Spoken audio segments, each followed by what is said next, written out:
what do you want to theme tonight's show around? It's the if you just call it the Shining Ones, because that's easy to spell. The Shining. Is that one N or two N's? That'd be Shinning. It would be Shinning otherwise, yeah. Everything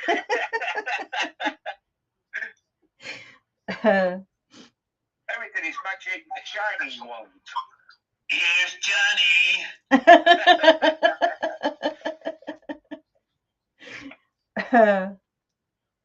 Right, Angie, are you ready to do your thing? I am ready. Okie dokie. Do the countdown and now press the start button and then it's over to you.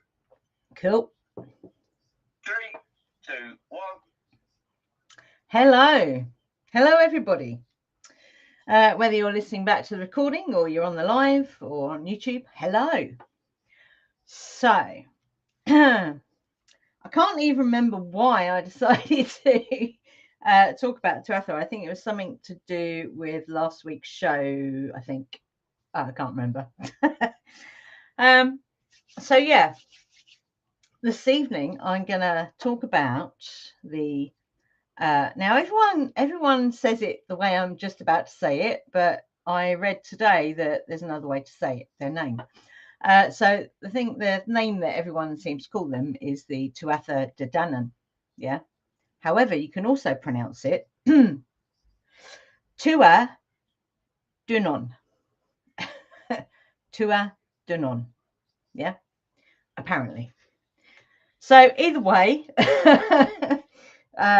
yeah, that's what I'm talking about tonight. So who are these? Who are these people? What are they?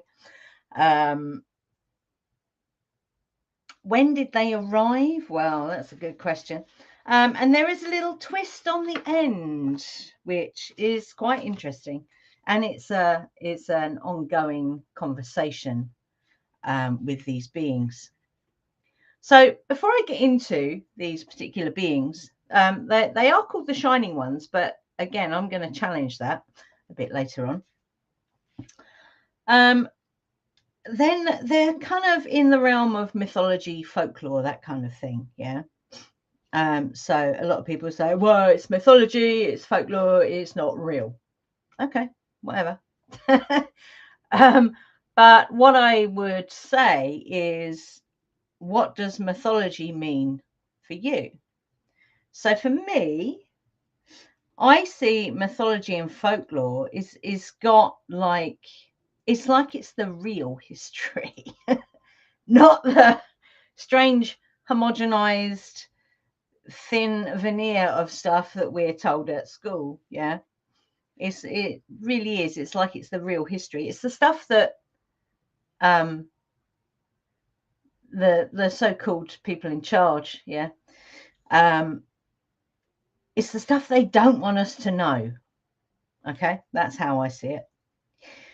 And you could even say that this what people call mythology and folklore is actually before the age of the Kali Yuga. Yeah, because the way I kind of see where these folk lived was in the Summerlands. So you could call that Shangri-La, you could call that Nirvana. Not to say there wasn't fighting and battles going on. Wherever you go, that seems to be a constant thing, which I have to question that as well. But that's, that's another branch there. But essentially, I would put forward that if these beings were very much aligned with who they truly were, then they would have been living in essentially Summerlands. Yeah.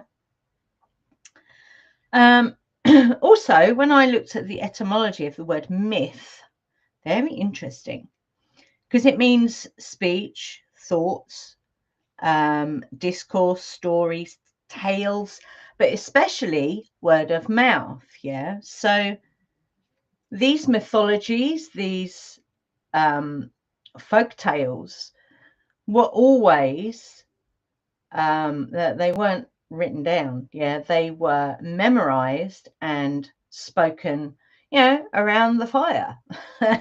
they shared these stories. Who shared these stories? Well, you could say Druids, maybe. Who knows? So I've written something in the margin of my paper here, and I cannot read what it says. Never mind. I think it has to do with the... so a lot of the stuff that I came across, so I knew a little bit about the Tuatha because I have this really cool book. Let me just take a picture of this book for the channel, if I can get the thing out of the way. There we go. So this is a really cool book. If I can take a picture of it, if it will let me, will it let me? Hang on. There we go. That's a better picture. There we go. So this is the book. It's showing my guys on YouTube. So there we go. There's the book. So it tells you, it goes into a lot of detail actually around the individual kind of main characters of the Tuatha De Danann. But I wanted a broader picture, so that's why I went and did a bit of research. And a lot of the research I came across was kind of from the book. It's called the Book of Invasions. It has other names as well, but that's the main name this book goes by, and it's like a series of stories. It's called The Story of Migration in prehistory, basically. And it was the knowledge of the people written down. Now, this was written down in the, oh no, that's what it says, in the 11th century. So it was written by monks, which, you know, is kind of great that they wrote it down, but it does come with the through the lens of these were demonic beings. And we were just talking about that before Andy pressed record. So yeah, you got to kind of take that with a pinch of salt. So this Book of Invasions, it was a mixture of mythology, folklore, and history. So there is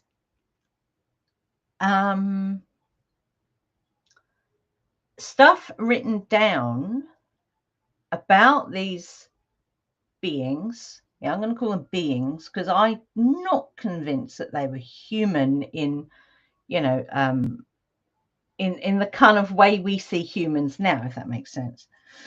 So yeah, it's quite interesting.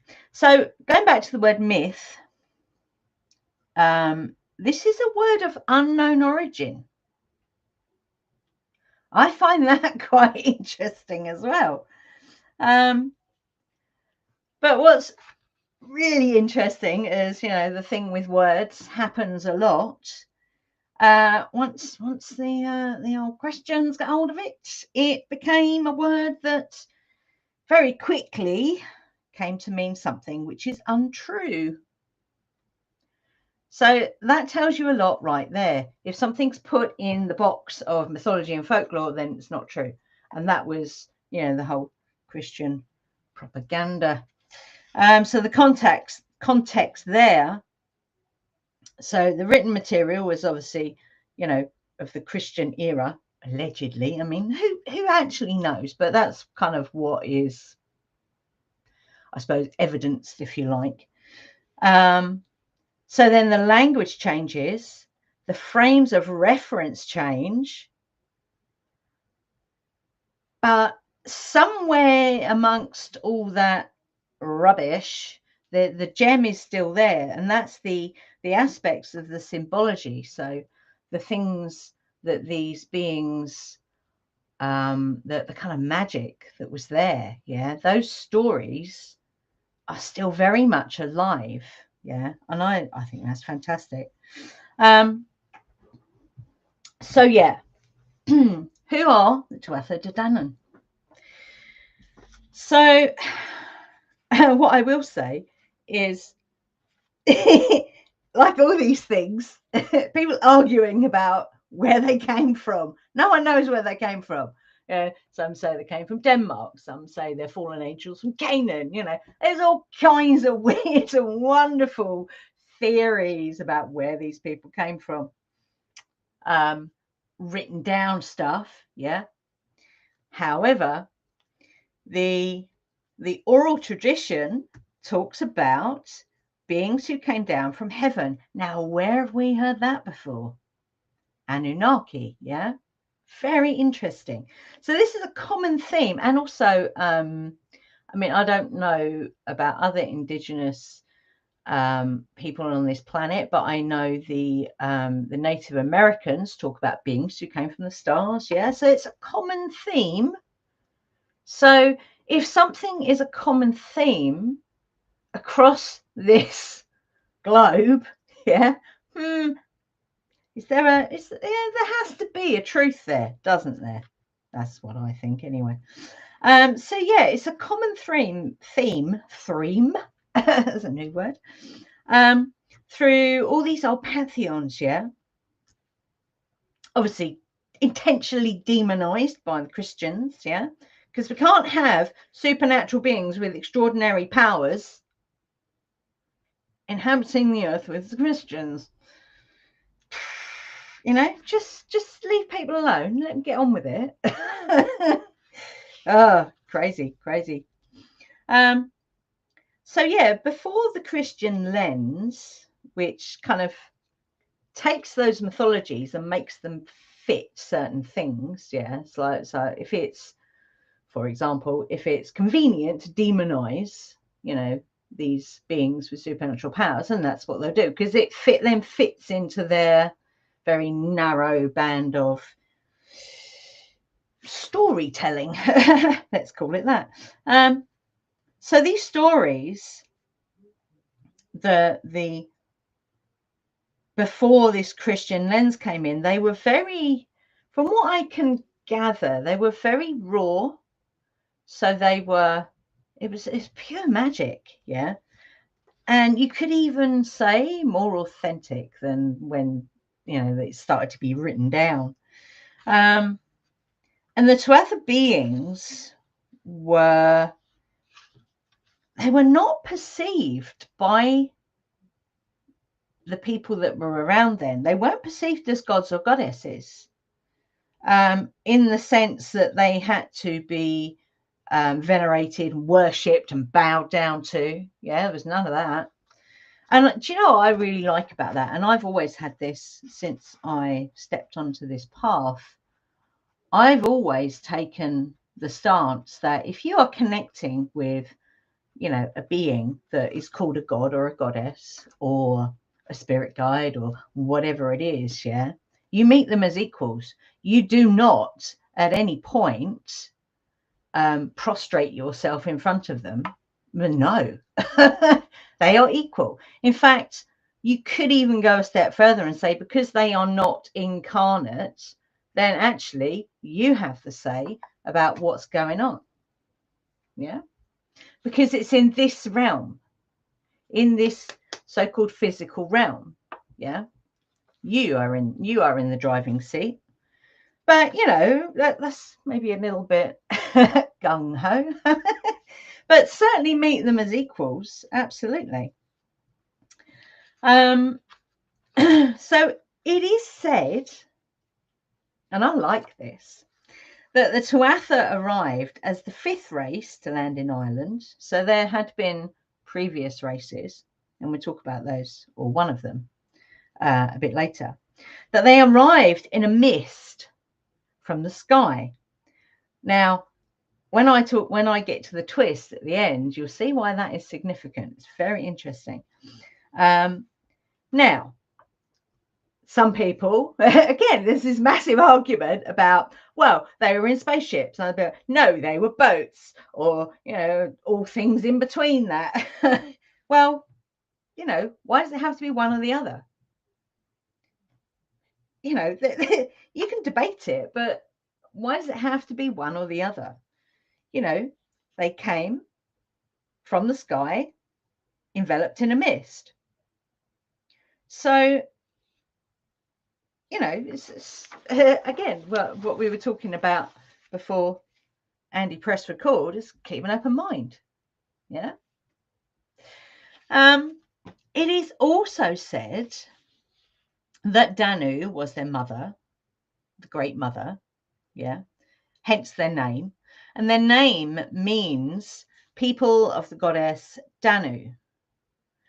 And what I really liked when I was reading one of these papers around these beings, someone actually likened them to the elves in Lord of the Rings, and I thought that kind of makes sense. Beings, supernatural beings with extraordinary powers, who are not like the other beings that are on, in that space, if you like. So I really liked that.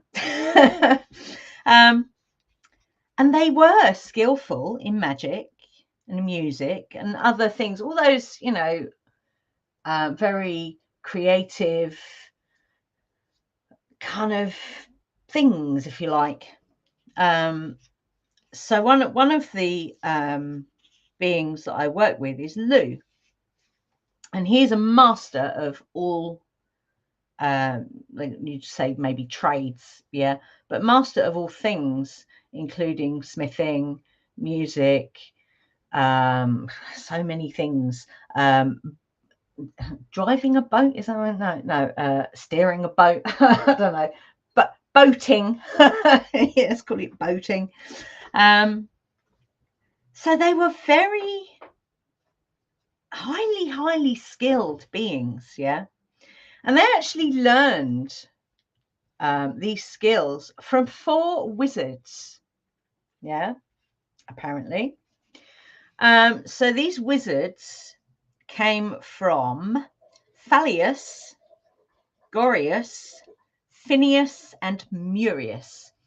Now, even those names sound a little bit Tolkien-esque, don't they? So I do have to wonder if Tolkien, because he was a professor of languages, he obviously knew about these beings, yeah. So when the Tuatha came to Ireland, they brought with them 4 magical treasures. So we have the stone of, pardon my pronunciation, the stone of Fal, which cried out when a true king of Ireland stood on it. That is quite something. That's verging on sci-fi right there. Yeah. We have the spear of Lugh. Now, I somewhere in one of my grimoires, I have the name of that spear. I can't remember off the top of my head. And this spear was famous for never missing its mark. Sometimes there is also a slingshot, which quite grimly is made of human brains. I'm not sure I'd want to have anything to do with that one, but there you go. We have the sword of Nuada, which was instrumental in dealing mortal blows. And then we have the cauldron of Dagda. So a bit like the magic porridge pot. You remember that story when we were kids? So this cauldron held an unending supply of foods. So what I love about that, so when we do dark moon workings, not every dark moon, but sometimes we go into the great cauldron, which is like a void space. So I think that what that's saying to me is that there's an element of the quantum void space right there, which, yeah, I quite like that. So another one of the Tuatha who I have worked with a little bit, he tends to arrive, there's a particular meditation I do, which is the, oh goodness me, I think that's the Earth Star Chakra and the Soul Star Chakra. There's a channel on YouTube which brings together all these frequencies, and it is quite magical. I'll have to share it actually. Let me just write that down. Earth Star, Soul Star Chakra meditation. Because whenever I do that meditation, Manannan literally is like he's calling across the waves. And if you call back, that builds that connection. It's quite phenomenal. We have the marshes nearby, so we see herons over there. We haven't seen one this year yet. How else does Manannan? Through Ian's drawings, actually. He's drawn Manannan before. So Manannan's quite interesting to work with. And he is, so Lou is his stepson. I think I've got that right. It's quite an intricate family tree they have. But it is said that Manannan lived an extraordinary long life. I think he lived through 4 different ages. So my, like is a rhetorical question, throw it out there. Were they extraordinary humans? And when you think about it, were there races here who were aligned complete true alignment to who they truly are? Hence they have this magical beingness, for want of a better word, and much longer lives. And again, we've heard that somewhere before, haven't we? I think it was it the Babylonians or that kind of region where kings would live for thousands of years? So, if it can happen there, it can happen anywhere. And is this where we're going? Are they the example that we have of, beings with these, what we would call it supernatural powers or extraordinary powers, yeah? But if it's normal, then it's, it's who we are, yeah? I think that'd be quite exciting. And the other thing I love about the Tuatha, yeah, oh my God, would I like this now in this world, in this realm? Absolutely.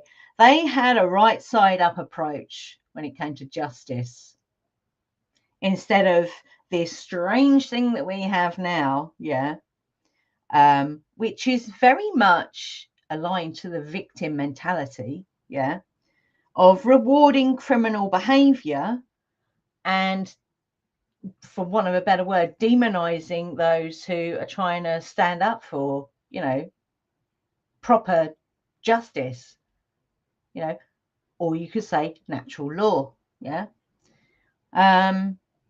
Because what we're observing here in this world is very topsy-turvy, and in fact to the point where these criminal elements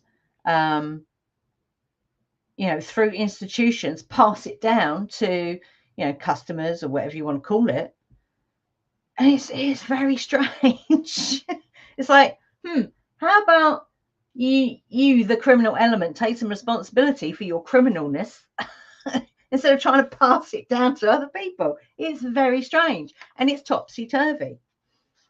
But again, in Shangri-La, that wouldn't be the case now, would it? Wouldn't be the case. And I heard, where was that? It was something this afternoon I heard somewhere in, blimey, South America, somewhere.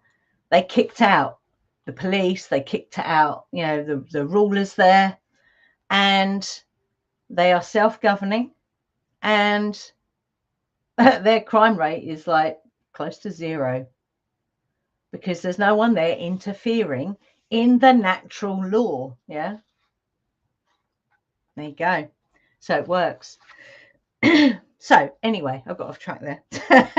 So it is written that when the Tuatha arrived in Ireland, they challenged the rulers of the island at the time, the Firbolg.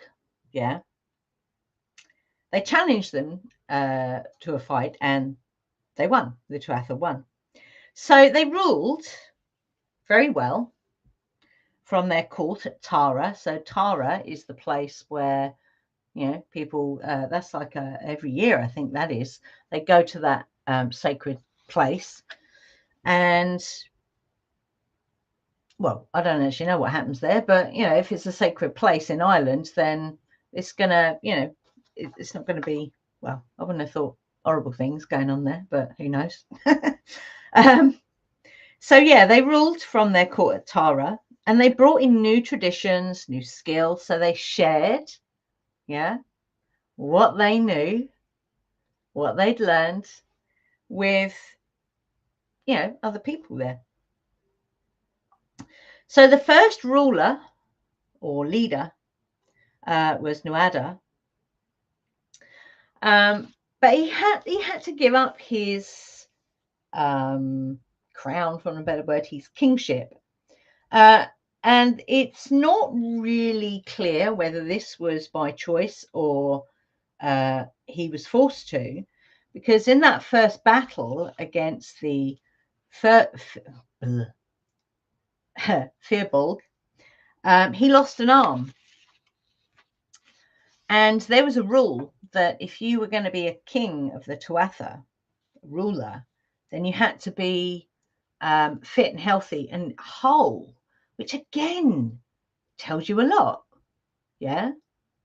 If you weren't a whole being, literally on all levels, then you weren't fit to be a ruler. I don't know what Kish Dharma would make of that, but there you go.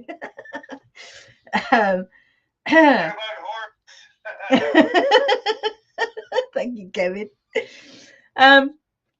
Now, what's interesting is the person that replaced him was called Brez, and he was a farmer. He was an agricultural person, and he ruled for 7 years. But he was kind of a stand-in, if you like, a figurehead, that kind of thing. Because whilst Brez was on the throne for 7 years, Nuada was getting a replacement arm made by the smiths, that, you know, the highly skilled smiths that were kind of, you could say, still under his rule. Yeah. And it took that long to make this arm, to make it look real. So after 7 years, Brez was told to, you know, sling your hook, mate. And he didn't like that. And because he was the son of a Tuatha mother, but unfortunately he had a Fomorian father. So the Fomorians were the giants, the early inhabitants of Ireland.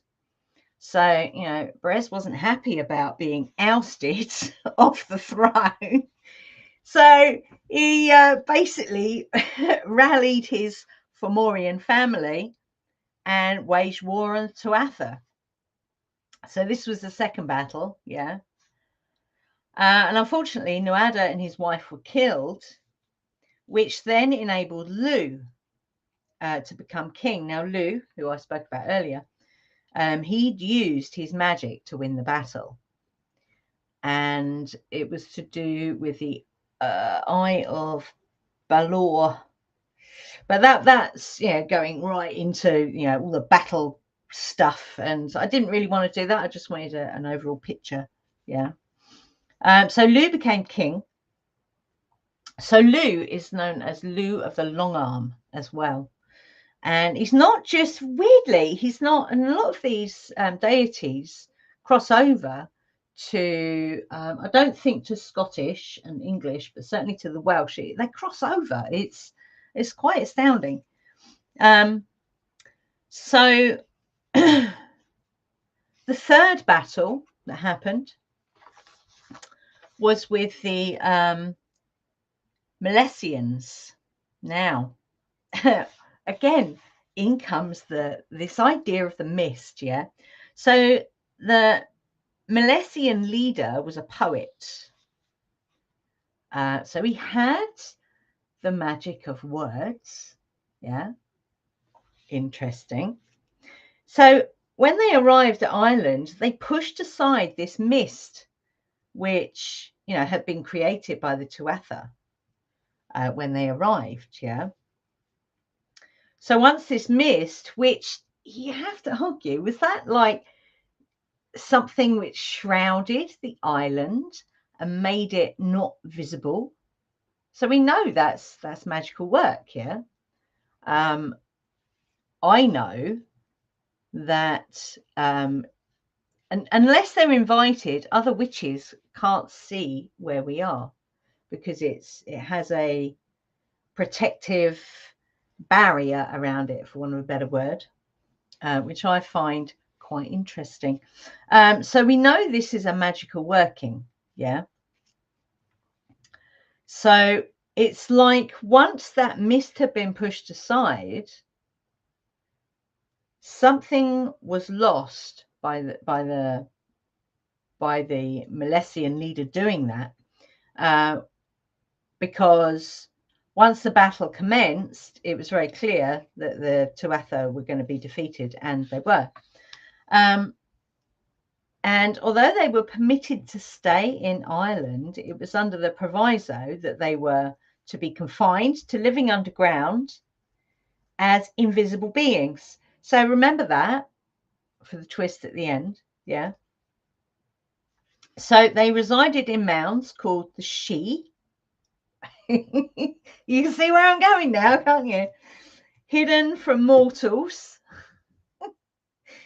To be further known as, and again my pronunciation, I think it's AES, so it's Ace, I'm not sure, She, or, are you ready? People of the fairy mounds, the little people, or humans with supernatural powers. So I find that absolutely astounding, yeah. And you'll see why when I get to the twist at the end. So from you know, the little bit of research that I've done, there seems to be no real conclusive evidence on where they actually came from. No one can agree on it. So much like their mode of travel, there's a lot of speculation out there, yeah. But like I said, in the oral tradition of storytelling, they were known as the beings who came down from heaven. So, okay. So if you look at the context, yeah. So think of it, there's that very famous story, isn't there, of when the Spanish were coming into wherever it was that the the doofers lived, what they called. Oh my god, the Aztecs, not the Aztecs, the Mayans, that was the ones. They couldn't see the ships because they had no frame of reference. They could see like a mist. They could see like a mist. So it was something that could not have a shape in their minds because they had no frame of reference on which to base that shape on. And it was only when, I'm guessing, once they saw the people get off the ships that they could, I don't know, have some kind of a frame of reference for what that mode of transport was. So the context in this is any kind of technology that is advanced beyond what you could say the people of Ireland had previously experienced. If it was just, you know, a little bit more advanced than that, then they you could argue that they wouldn't have a frame of reference. So it would appear to be magic. There's a very famous quote, isn't there, around something to do with technology and magic. So, you know, back in the 70s even, yeah. I'm sitting here with a mobile phone. We didn't have mobile phones back in the 70s. We didn't even have a phone. No, actually, we did. It was a landline, big Bakelite thing that sat on the table. But to be carrying around a phone that is a screen and a telly and all sorts of things, yeah, that's pure science fiction, magic, yeah. So when the Tuatha landed in Ireland, whether it was advanced technology or not, or even if it was a ship that it could appear as magical travel if it didn't look like the kind of boats that they were using, because I'm pretty sure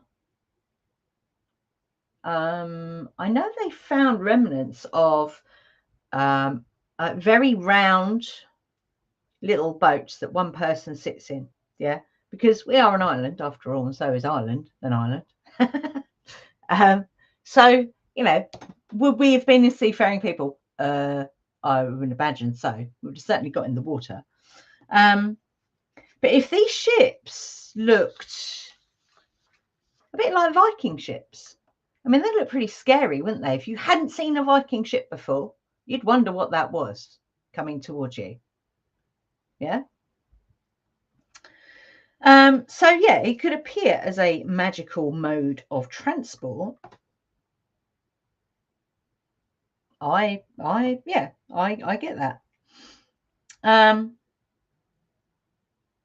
The other thing that cannot be agreed upon as well is the outcome of that very first battle.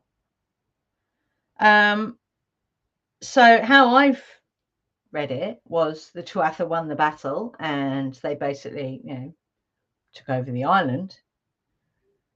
But there is another written record that it actually ended up in a bit of a stalemate, with a compromise of dividing the land between the Firbolgs and the Tuatha, with the Tuatha having the majority. I don't know why that would be the case, unless because I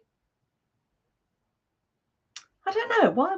I don't know. That's a bit of a mystery, and it was kind of skipped over, I have to say, in what I was reading this afternoon. So there's a lot of, well, we don't really always say that. Well, we don't know for sure. Well, clearly. But we can certainly read between the lines. Yeah. So, you know, this is all very fun and interesting. Yeah.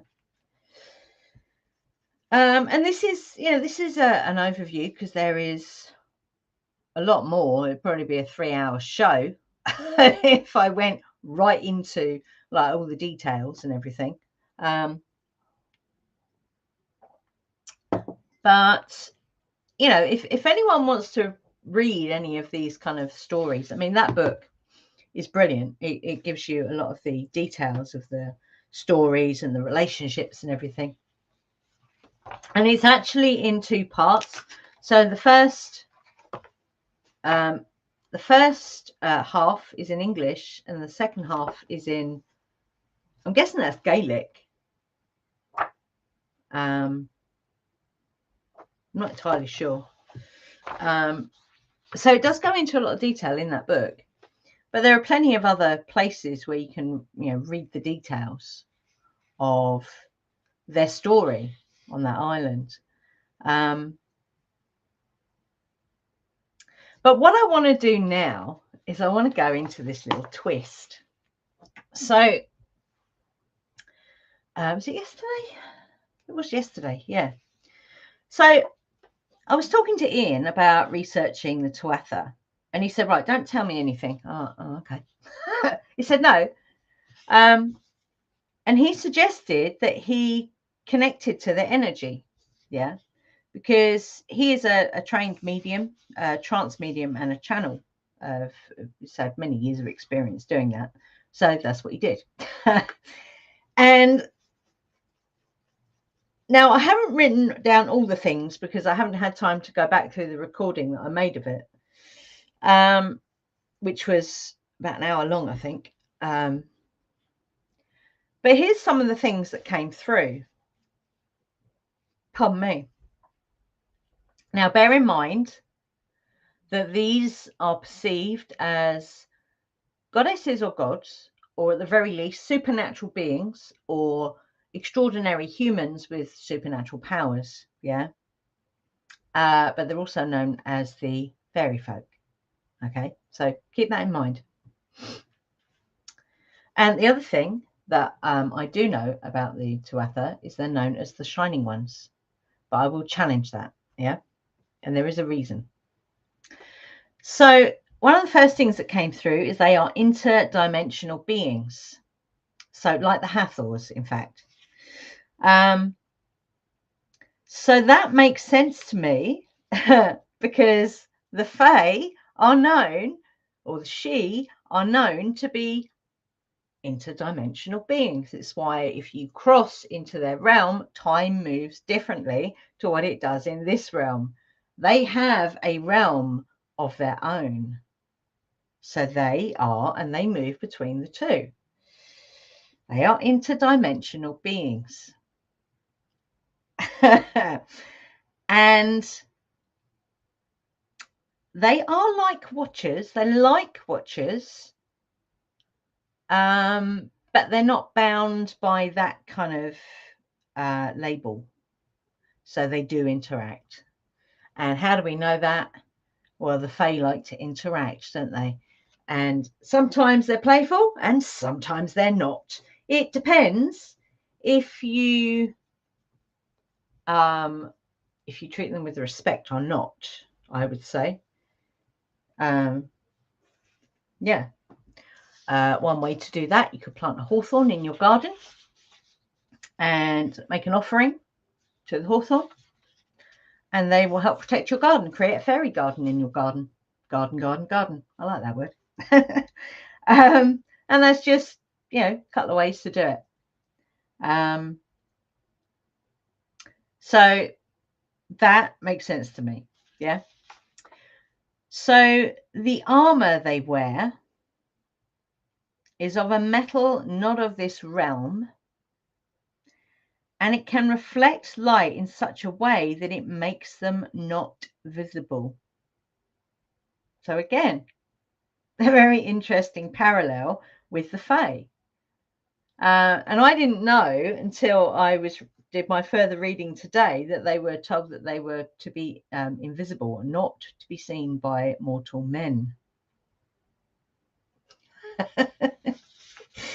And the other thing that I'm going to share from my own personal experience, the first time I met Lou, I was given, and it was armor, but it wasn't like, you think Knights of the Round Table kind of armor. It wasn't like that at all. It was a kind of gold color. It wasn't gold because it wasn't heavy, but the main focus for this armor was a plate that covered the solar plexus, because that is your seat of power. That's the fire right there. So that was my own personal experience with the armor. But again, it's that really interesting parallel with the Fae. We were also told they don't shine, they reflect. So the term the shining ones isn't quite correct. Now, if you shine a light on a reflective surface, it's going to look like it's shining, where it's not, it's reflecting. Yeah. So that was quite interesting. And then there's the question, okay, so why are they reflecting and not shining? Well, the reason for that is because they are aligned with the water elementals. Okay. That explains some kind of travel over, some kind of vessel that crosses water. It explains the mist and the protection around the island of said mist. It blew my brain away. I tell you, when he was saying this, I'm like, my goodness. So yeah, water reflects. So it's not really that they are the shining ones as so much as they reflect. Yeah. They move as water or mist, and then they take form as bodies of water, which is really interesting, because if they are water, then we are Tuatha, because we are mainly water. Oh my Lord. Whoa. And a bit like neutrinos, so they're shapeshifters. Yeah, neutrinos shapeshift.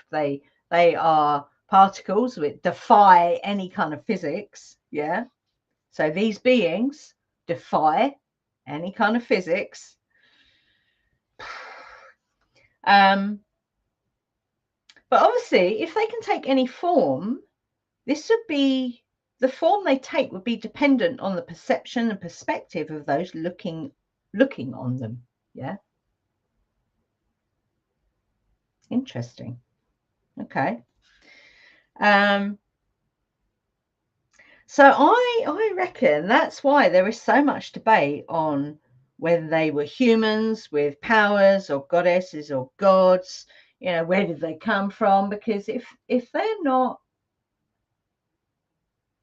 if they came from Denmark, they would probably look a certain way. Yeah. If they came all the way from, I'm not saying that people say this, but if they came from Russia, they would have a certain look about them. Yeah. But they obviously didn't. So it can't be pinned down as to where they came from. I like that. And just lastly, the other thing is horses were highly revered by them. Manannán famously has a self-steering boat pulled by horses of the sea. And I know Lou has a particular horse. I'm going to say Rhiannon as well. I think she falls under the Tuatha. She has a particular steed. Not sure about others, because the only other ones I've connected with are Bridget and Danu to some degree, although that's apparently I've been told that's something that's going to happen more now. So cool. So horses were almost like royalty. So I find that quite interesting. And we were given a way to connect with them, which we actually tried out last night, which was an interesting experience. But we want to do that a little bit more before I report back on that little experiment. But all I'll say for now on that is that they know we are here. They know we're looking at them. Whoa. So yeah, which I find quite interesting. So we'll see what happens with that. But once I've got a bit of a handle on it, I'll certainly let you guys know, because I think that's quite interesting. Connecting with them in a way that is not the bog standard yeah, it's a deeper dive in that direction, which is fantastic. So yeah, I'm going to throw it open if anyone, my wafflings there, if anyone wants to comment or share or correct my pronunciation. Absolutely fantastic, Angie. I have got one burning question for you, Mm-hmm. and probably you will be one of the only people that can answer this. Quite a lot of what you was describing, I couldn't help but think of the Knox. Yes, in Stargate. They are the Yes. fairy folk. Yes, 100%. 100%. I said that the last time we watched that series. I said that it's the Knox. Yeah. That's who we really are. I think they're men with special powers. Say that again, Kevin? I think they're all men with special powers that can change into different shapes and things. Yeah, I mean, when you say, I mean, I think they're kind of our evolution further down the line.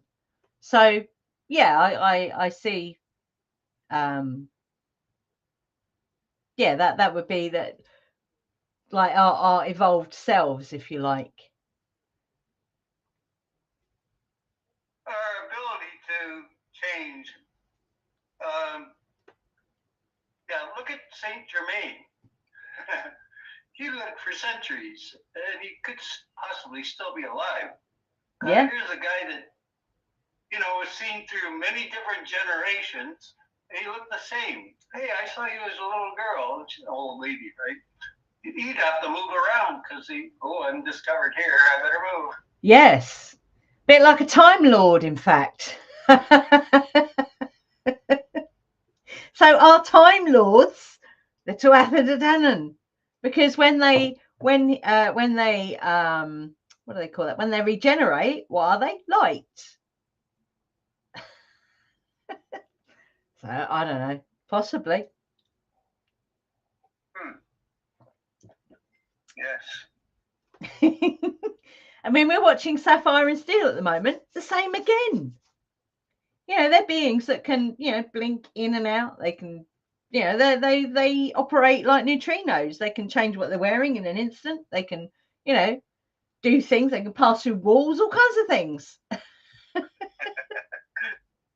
Sasquatch travels through dimensions. He just walked through a little self-created portal and see ya. Yeah, I think that's a very good what's the word? Theory for the Sasquatch, is that they're interdimensional beings. Otherwise, they'd be seen all the time, wouldn't they?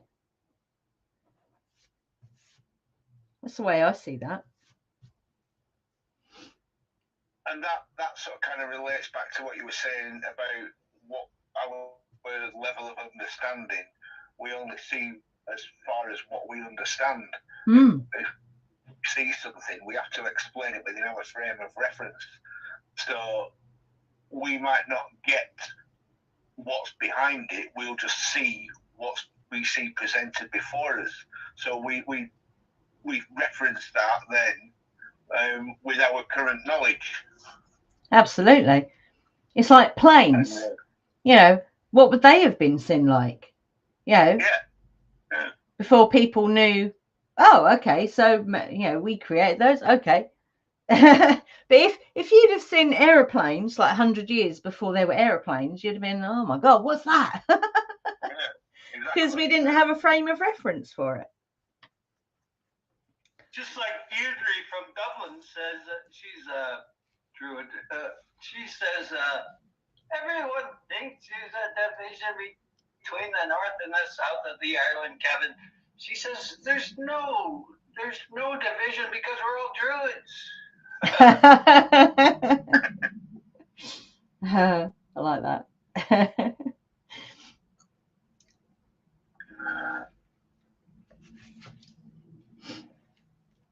I don't think anyone else has got anything to contribute at the moment. Everyone's stunned into silence, Angie. I've posted up a link, by by the way, I found the book on Amazon. It is quite an obscure book, so I don't think I'm going to be able to find an ebook. Yeah. Ebook version without putting a request in for it. Yeah. So I'll see if I can get a copy. But if anybody's interested, Amazon do have it in stock. It is available in hardback and paperback versions, and the paperback obviously is slightly cheaper, but I think it's about 20 quid for the hardback and about 13, 14 quid for the paperback, if anyone's interested.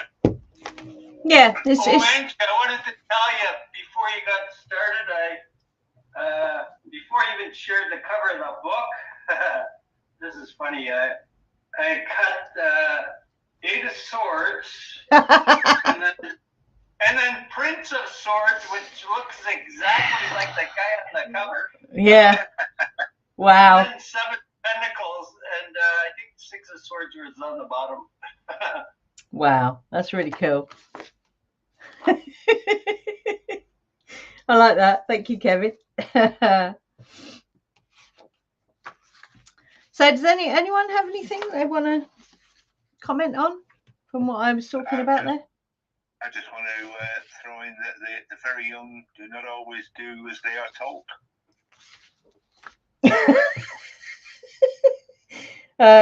In relation to the Knox. Oh yes. Oh yes. I thought that had me right when that quote came out. It was just like yes. Yeah. And the very young do not always do as they are told, Mm. and it was so apt, and it is so apt, and it's absolutely nail on the head moment for me. That was absolutely. They like to do knock knock. Who's there?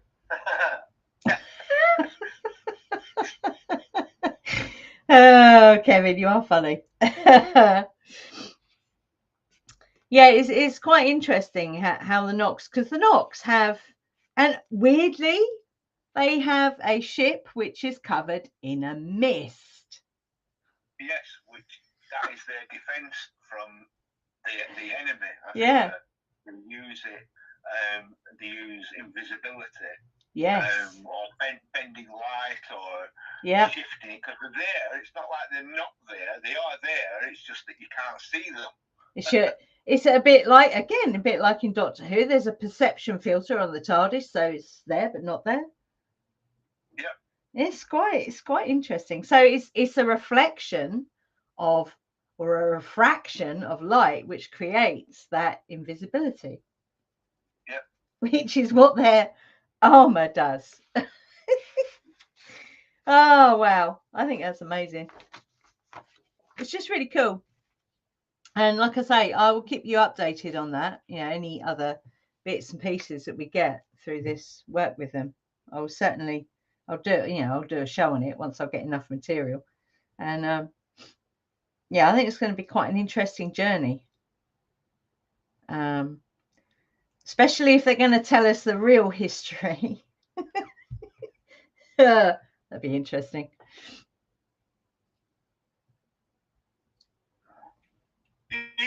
Even Methuselah dying in the flood at the age of 1,000, but that's kind of 1,000. Wow. Yeah, I don't know if any of you guys have ever kind of have this knowing that our lifespan is and it's a very deep kind of knowing that our lifespans are not as short as we think they are.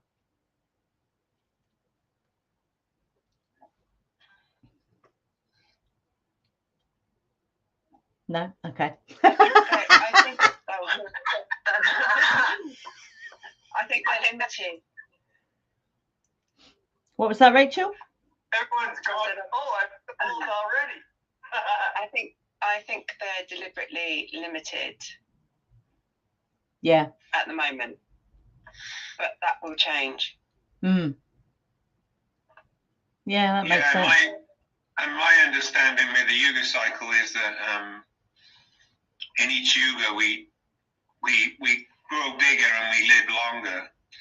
But even where we are now, our bodies can live 120 years. but if we don't poison them loads when we're young and fuck them all up, you know. So we're purposely led to fuck ourselves up so we don't live as long.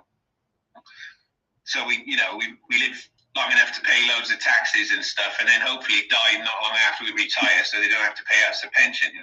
You know? So, but if we didn't do all that, we could easily live to 120, and I think the oldest person in the world is about 116 now or something.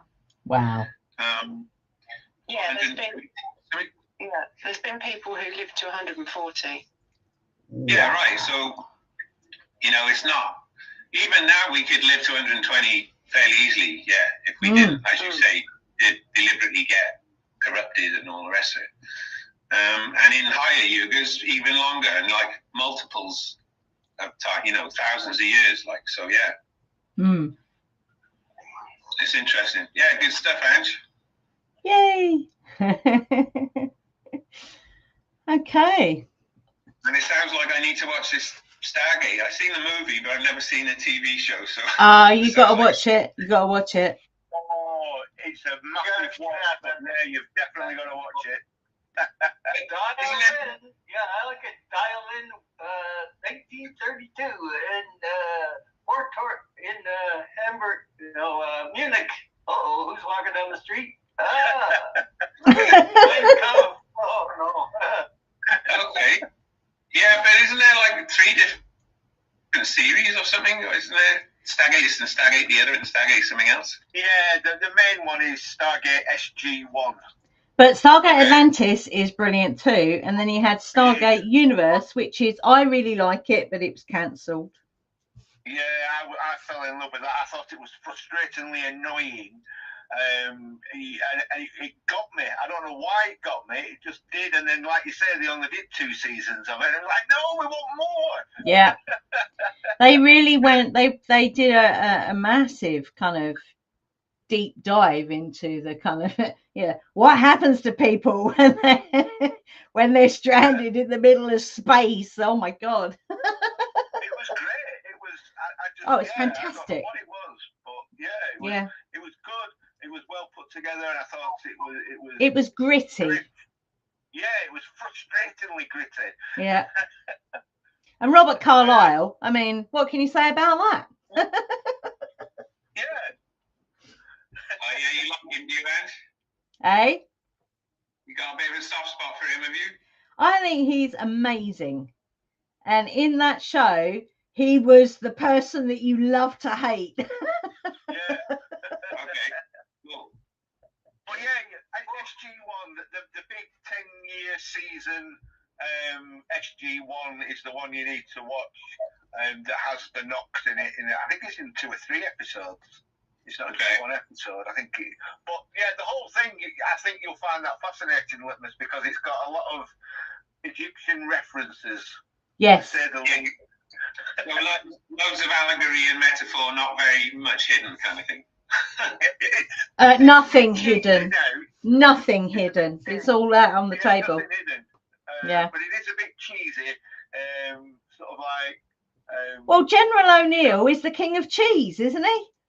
Yeah. Don't forget the crackers. But yeah, it's aged okay. But yeah, bear with it.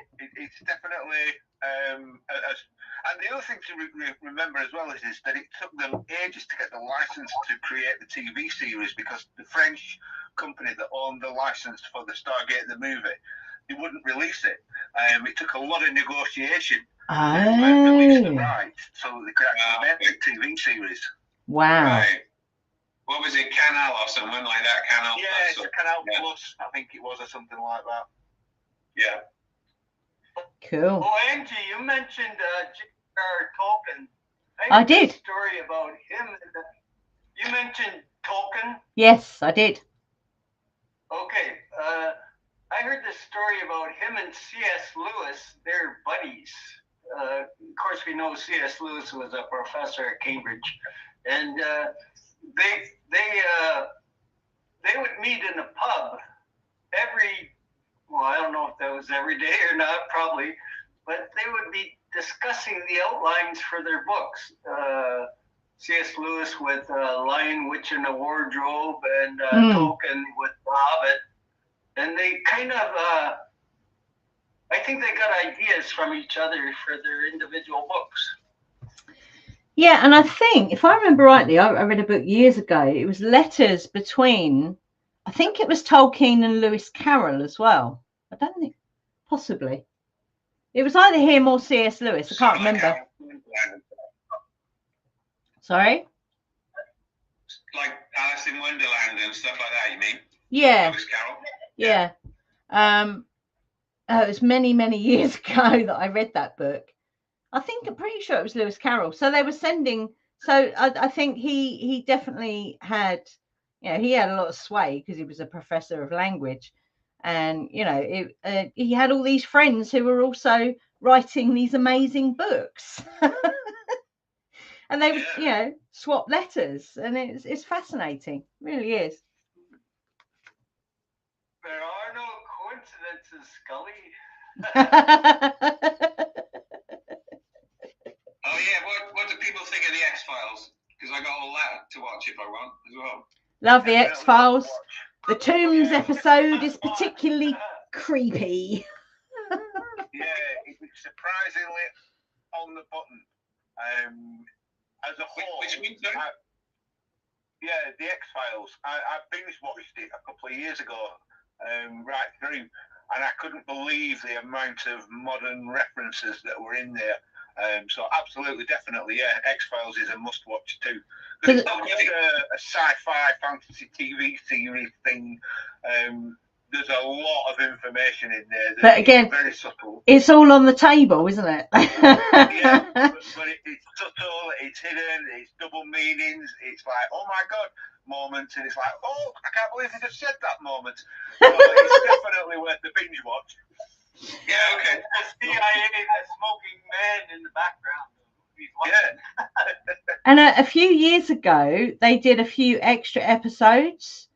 And in those episodes was the thing with Uber, rating Uber drivers and things like that. There was the self-service in like takeaways and places like that.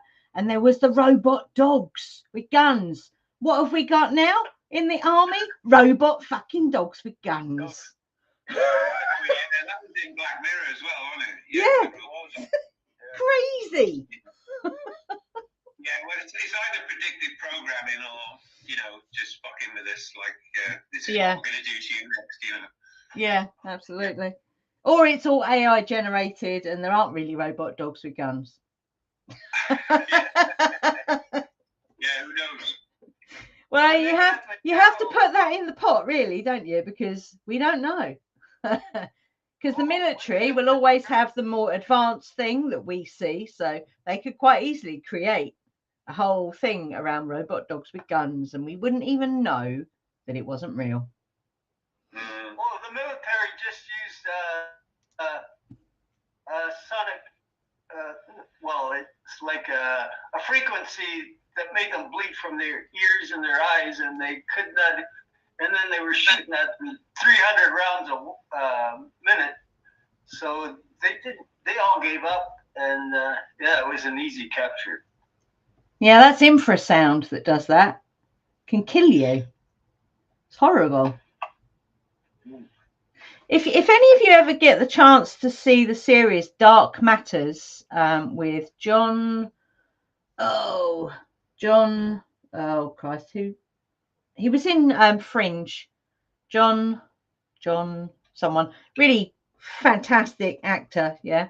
He presents it. Fringe was good, yeah. The character in that, John, his name's John something, can't remember his name, but he presents this series called Dark Matters.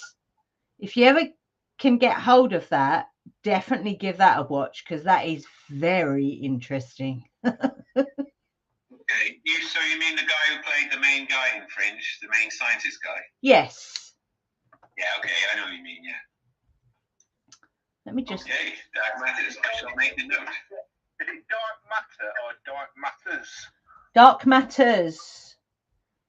With an S. All right. Hang on, let me grab his name. I'll have to find find it somewhere else. There's a couple of Dark Matter. John Noble, that's it. Yeah, he presents it, and it is because we had it saved on our old telebox thing, but because we don't use it anymore, we can't watch it. But yeah, I don't even know where you'd find that now, because it's obviously one of those things that they let out the bag, and maybe they forgot to shut the bag, and now it's out, but you can't watch it anywhere. It's one of those things, you know. I think I did do, but you're lucky. Yeah, talking of that, did anyone see the American version of the British, I think it was Channel 4 show, Utopia? Did you ever see that? No. So the original one in the British one is great. It's basically, it's a true conspiracy, if you like. It's supposed to be a conspiracy, but it's what actually happened, you know, with the flu vaccine. And then the American one, the first season was just before COVID, and it was all about a pandemic and people getting vaccinated and everything. And of course, then COVID happened, and they took it off the air straight away. You know, they only did one season, and never came back. So check that out, Utopia. That's really good. Okay. Yeah, I can recommend that. But anyway, we've kind of gone off your original topic a bit, I guess. But yeah, it's That's all right. It's all magic. Yeah. You can do magic. Magic. You can do magic, baby. Go on, let's go.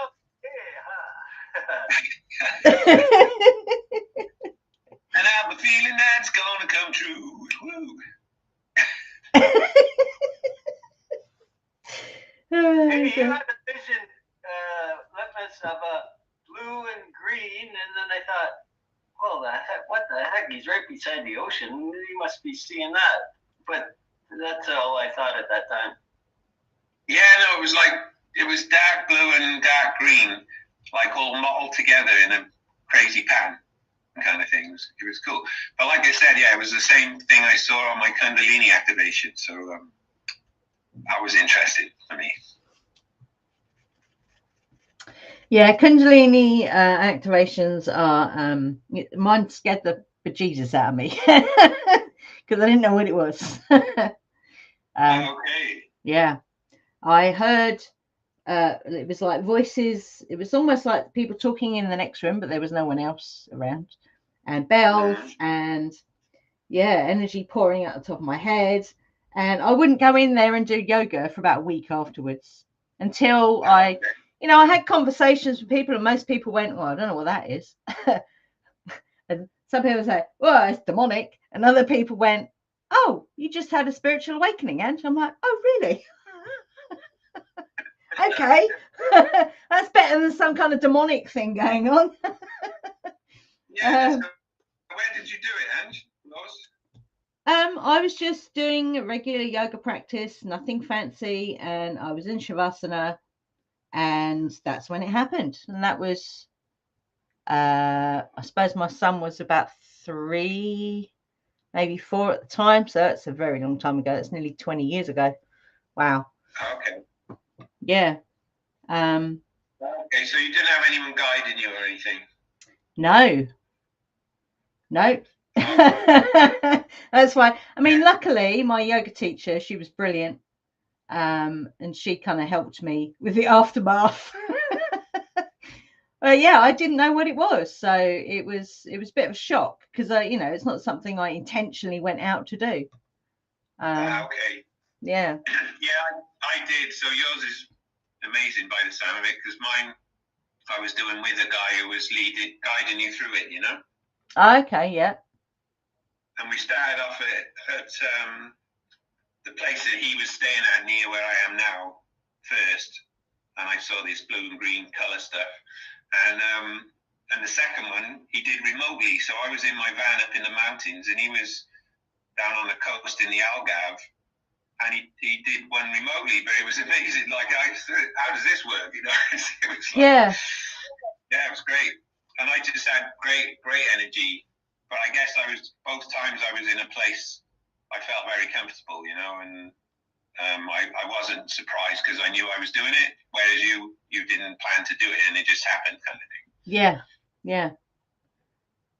And of course, you know, when I was reading about reading online about Kundalini awakenings, a lot of Christians believe that Kundalini yoga, you know, awakes the devil and drives you mad and all that kind of garbage. And I'm like, oh no, what have I done? They're already brainwashed. It's absolutely crackers. It really is absolutely mad. The things that they come out with. Can I ask you something else, Ange? Yeah. What was the thing you did where you shared your melted candle wax thing recently? And it was all different. It was all like weird shapes and stuff in there. That was a hearth cleansing. That was on the eve of Epiphany, where Befana, Okay. so the again, more folklore, Italian folklore, on the eve of Epiphany, Befana, the Christmas witch, comes and visits and gives gifts, and if children have been naughty, she gives them a bit of coal. So yeah, that was the eve of Epiphany. So it's basically a hearth cleansing, and you burn a candle. You burn a candle, and because I like a bit of candle magic, we like to divine the the pools of wax, and that big piece was like a horse, and I've actually kept it because it just looked like a horse. It's amazing. Yeah, it was amazing, and I love candle magic as well. And I'm just sending a photo now because when I did my last little moon ceremony, I left the candles burning because I was what can I say, otherwise engaged at the time with someone, and and it all melted everywhere, and when I looked at all the pieces, there's quite a few kind of teardrop shapes and heart shapes. Oh wow! So I'm just going to share it now in the group because I thought it was really beautiful, you know. So had you set an intention with that candle magic, or? I planted some seeds, yeah. That's really cool. And I was engaged in an act of love at the time, and I was just amazed at all this loving, like heart-shaped things and teardrops came out of it, you know. So what that tells you there is it's all about frequency, and the frequency that we put out into the world. That's that's a prime example right there. Yeah, because we were definitely putting out great frequencies right then, I gotta say, yeah. Procreation God frequency. Yeah. You're funny, Kevin. Yeah, thank you. So I'm going to do more of that and see what happens. Cool. I like a good burning spell myself. Yeah, we like to burn things as well. It really does clear the energy away, you know. Absolutely. Christians. What's that, Andy? So did the Christians. They love to burn things. Yeah, which is... Yeah, I was one of them. I got burned to the stake in a past life. Really? Yeah. What's that, Kev? I said stay away from Salem. Yeah, well, of course, I was surprised the other day when I was doing the little knowledge nugget about the day cycle, and I found out this cross shape we ended up with was called the Cross of Salem. But it's not Salem as in Salem witch trials. It's apparently a Salem, which means peace in Hebrew. A bit like Shalom, I guess, or something. Salem. But yeah, could get worried otherwise. Or Salam. Salam and Islam. Yeah, maybe have a similar route, yeah. Yeah, and what was the other thing I just thought of? You know when things pop into your head and they go straight out again. Like mist. Like mist, like the knock, yeah. Or what they call the knocks. What's the Irish? Yeah, the knocks. Yeah. Yeah. Oh, I can't think what I was going to say now. It doesn't matter. Oh, the knocks came out of the wheel upon. Oh, Ezekiel. Oh, what are those? Knock, knock.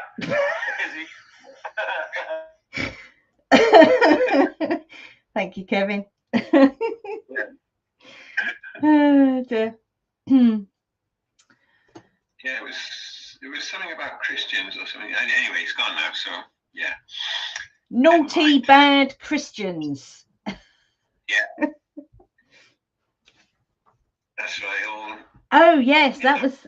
I've just had breaking news from Mr. Dubronna. We did use candle magic to block the needlecraft when that was happening. You know what I mean by... You know, and yeah, the jibber jabber. the you know, when they were touting the vaccines around. Yeah, we used candle magic to block that. The jabs, right? Yeah. I forgot to talk about this vision I had.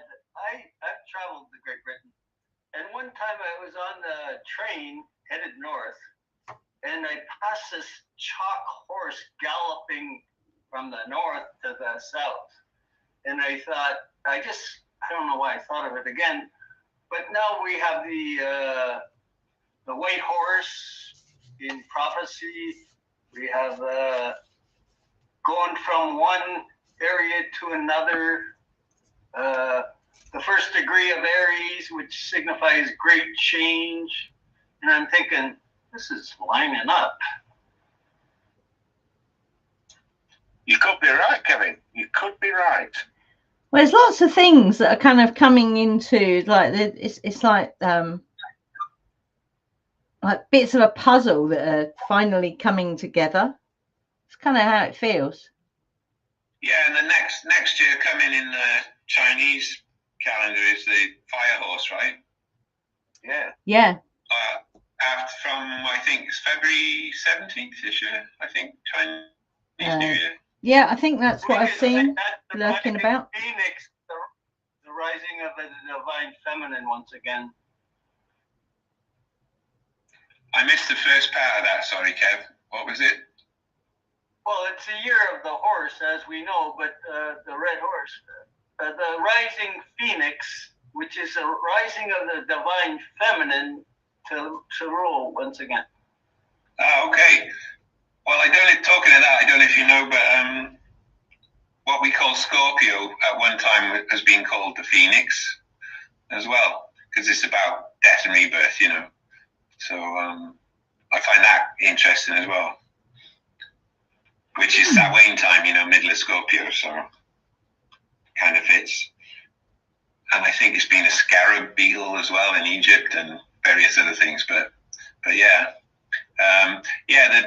The fire horse year starts. We're not in it yet, but it starts fairly soon. Yeah, with Chinese New Year. Oh, did anyone see that a picture of the coronal hole that was on the sun? Was it this week or last week? Can't remember. It was in the form of a snake, which I find really interesting. The last month of the year of the snake, and we get a snake on the sun. Yeah, right. Interesting. Yeah. So lots of things. I'll have a look for it. Lots of puzzle pieces coming together. It's really cool. Nice. Okay, Andy, do you want to stop the recording with some final words of anti-wisdom? Okay, do I have any words of wisdom? Okay. I'll tell you what. I will pull a card. This is can't remember the name of this deck. The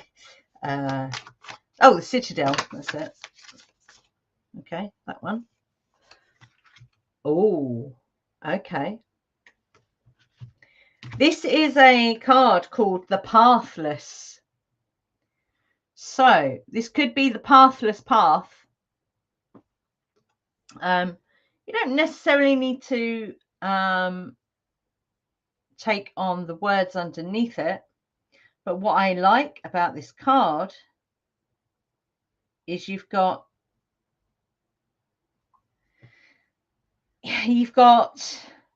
many hands reaching for other hands.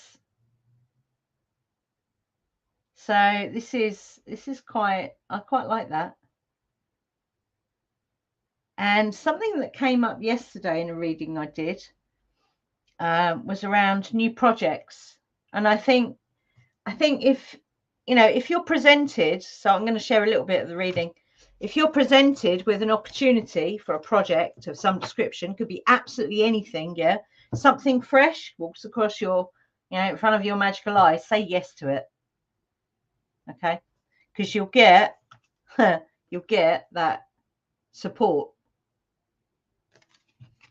from any angle. That could be on a metaphysical level or an actual physical level. Yeah, so that's where I'm going to leave that. Right, I've stopped the recording right there. Fantastic.